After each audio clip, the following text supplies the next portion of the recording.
into a furnace of fire. Psalm 11:6 talks about, upon the wicked He will rain fire and brimstone and a burning tempest. So there is real fire in hell. And another reason I believe it's real fire is, in Luke 16, where the rich man said, I'm tormented in this flame, and send Lazarus to dip his finger in water to cool my tongue. Well, if it was metaphorical flames, water would not suffice. Right? Water, he wanted water to cool just would help with the flames. And in Revelation 9:2, it talks about in the tribulation time where the bottomless pit is opened, and it says the smoke of the pit ascends up, and it darkened the sky, and the sun became dark from the smoke of the pit. Well, if you had to have a real fire to produce smoke to darken the sky. So it's real fire. Even one of the great leaders of the past said, there is a real fire in hell, as truly as you now have a real body of fire exactly like that which we have on the earth. That's in the book Hell Under Fire, which is a really credible book written by 9 scholars. And anyway, so the fire burning these people, they were screaming. I mean, imagine burning. You know how terrible fire is. I mean, look at the Twin Towers. The people that were faced with the heat. People chose to jump rather than some of the people, right? We saw them jump. And because they said the temperature was about 2,000 degrees, that temperature, and that would incinerate them in about 15 seconds. And rather than face that 15 seconds, they chose to jump. And that's got to be horrendous, to look out that tall building and jump. You've got to be pretty serious to jump out of that. But rather than face the heat. And scientists say that the center of the earth is 12,000 degrees. That's what scientists say. So you can imagine the temperature you have to endure for eternity. It's just horrible. You have no purpose. Absolutely no purpose there. It's a useless wasting away. You have nothing to do. You have nothing. And Ecclesiastes 9:10 talks about no work, no device, no wisdom, no knowledge in Sheol. It's just useless wasting away there. And it's a land of forgetfulness. Psalms 88:12 talks about. You have no rest in hell. Now, you need to sleep in hell. Just like you need to sleep here, you don't ever get to go to sleep.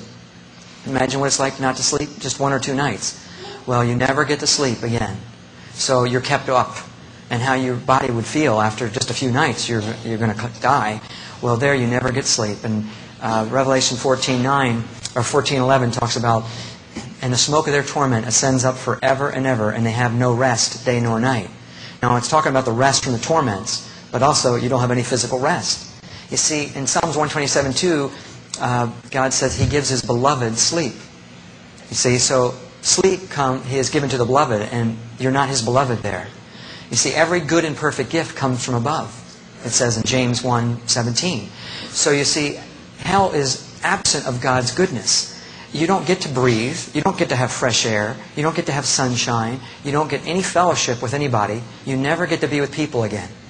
You're isolated from people. Even though there's people in that pit of fire, they're separated. There's no conversation. You'll never get to be with a person, never have a conversation again. All these things are blessings from God. You see, God gives all these good things that we enjoy. But when you remove God from the equation, which hell is, then there's no good thing in hell. All these things. You don't sleep. You don't eat. The smells are terrible, foul odors. And like I said, no air to breathe. And Isaiah 42:5 says, the Lord gives breath to the people upon the earth. These people are under the earth. And that's another thing. I knew I was down deep in the earth. And there's 49 scriptures that talk about where hell is right now. Okay, it's down deep in the earth. Now later, after Judgment Day, it says death and hell will be delivered up and cast into the lake of fire. But that's after Judgment Day. In Revelation 20:14 talks about. So, but right now, hell is down deep in the earth. And there's a lot of scriptures for that. Remember when Jesus descended into the lower parts of the earth and hell was separated by a gulf fixed? Talked about in Luke 16. Ezekiel 26:20 talks about where hell is, and Numbers 16:32. So many scriptures I could point out that would show you where hell is. But I understood that I was down deep in the earth, about 3,700 miles deep. And somehow I knew it was 3,700 miles down. So we know that the diameter is 8,000 miles, so that 4,000 is the radius. So I was close to the center of the earth. And I don't know how I knew that again, but I knew that's how deep it was. Like that pit of fire, it was about a mile across. And that's a big pit of fire. But there were individual pits of fire all around that big pit, where people were in their own individual pits also. There are other prison cells in hell. Some people are in prison cells, pits of fire, a lake of fire, this big, huge lake of fire. And so there's all different places in hell. And there's all different levels of torment. And not all has the same torment or punishment. And there's a lot of scriptures of that. I remember where Matthew 23:14 talks about, therefore you shall receive the greater damnation, inferring there's a lesser damnation. Or it shall be more tolerable for Sodom and Gomorrah than for that city, inferring there's a less tolerable. A servant beaten with many stripes or beaten with few. Hebrews 10:28 talks about how much sorer punishment, suppose you, shall you receive. And so there's a sorer punishment. You make him twofold more the child of hell than yourselves. There's a lot of scriptures on the different levels of torment, but none of them are good.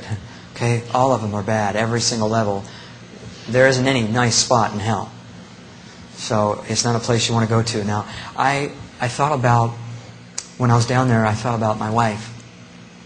And I thought about I could never get to her again.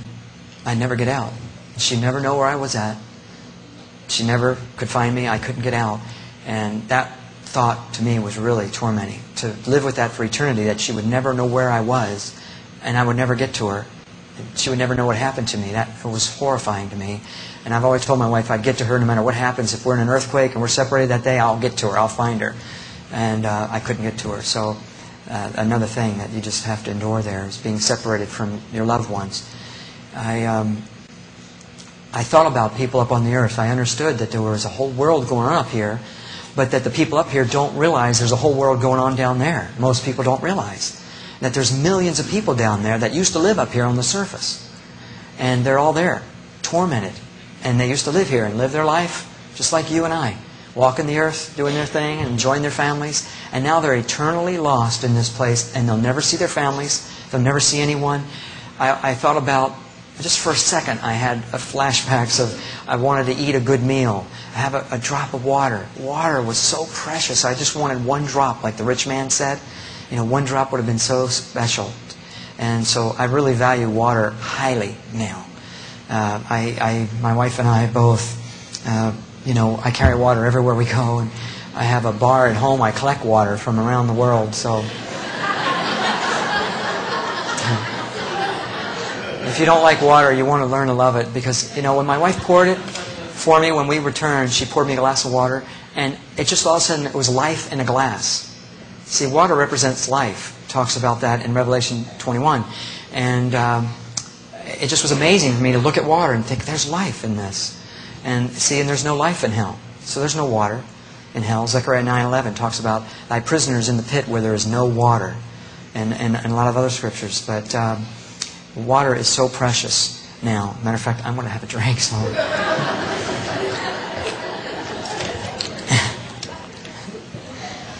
Anyway, so like I said, I thought about everybody up on the earth, and there's no way to get out of this place. Absolutely no way out. You couldn't get out no matter what, but I could understand eternity there. Like here, you can't quite grasp eternity. We think of time as having a beginning and an end, right? It's got to end somewhere. We think of timeline. But in your spirit body, you can understand eternity. So I could grasp that I was going to be there forever, and I would never, ever get out. So, the torments are terrible that you have to endure. But the worst part is that you'll never get out. You'll suffer for eternity. And I think I would like to show, before I get to the good part of meeting Jesus, I'd like you guys to see this little 3-minute video we put together. Mary Kay Baxter and myself put together a little short video. And her and I watched different Hollywood movies to try to find something that looked realistic about hell, something that would look real. And so it's as good as it can get for Hollywood, but it's far short of what it really was like. She saw a woman running. There was a spirit of fear chasing this woman for eternity through hell. I don't know how the woman had strength to run, because I didn't have any strength, but there's a lot of things I didn't see in hell. Hell's a big place, and the Lord only showed me part of it. So if she saw that, you'll see again where Kenneth Hagin's testimony, where he's being drawn up to the gates, and you'll see that creature that I saw. And then you'll see people hung on crosses. And Mary Kay talked about that, where people that mocked the cross, that are hung on crosses for eternity. So that's part of what you'll see. So hopefully this will give you a little bit of a visual. It's just 3 minutes long, and then we'll get back to the good part about Jesus.